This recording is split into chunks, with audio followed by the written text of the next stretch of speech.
Barruun naa'ota jedhamuun moggaafamee dhaabbanni pireesii Itoophiyaa afaan Oromoon qopheessu eebbifame. Barruun kun daa'imman seenaa, aadaa fi duudhaalee kan barsiisu akka ta'es himameera. Dhimma kanatti Shimallis Daanyee dabalata qaba.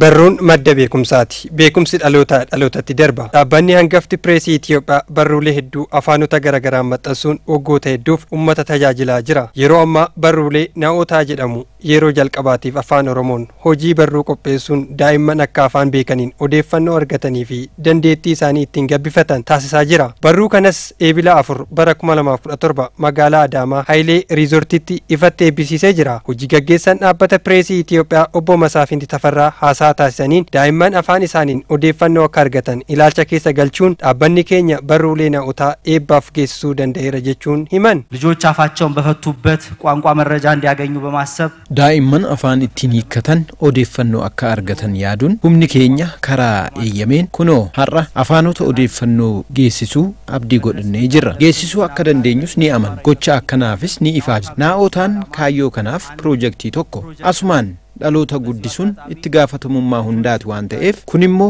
galma akka gahu qooda fudhattoonni tattaaffii akka taasisan ergaa koon dabarsa. Dhumarrattis qophichaaf deeggarsa warra taasisaniif galata galchuun barbaada. በዝግጅት ለተጋችሁ በሙሉ ለአበርክቷችሁ ልባዊ ማስጋናዬን አቀርባለሁ።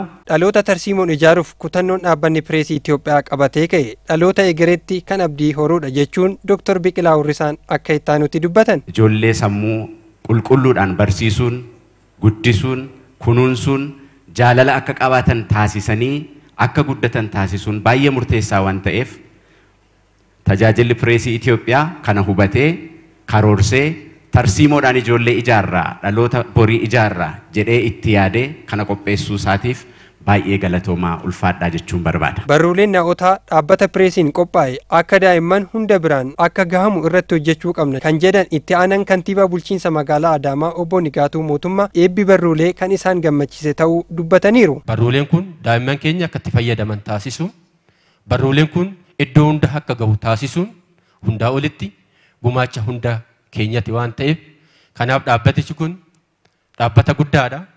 Dhaabbanni kun hirmaannaa guddaa barbaada. Gama keenyanis waan dandeenyu cinaa dhaabbachaati. Dhaabbanni kun kanaa ol akka barruulee adda addaa qopheessuu fi seenaawwan adda addaa qopheessee uummata keenya fi daa'imman keenya biraan akka gahu dhaamsa koo dabarsaati.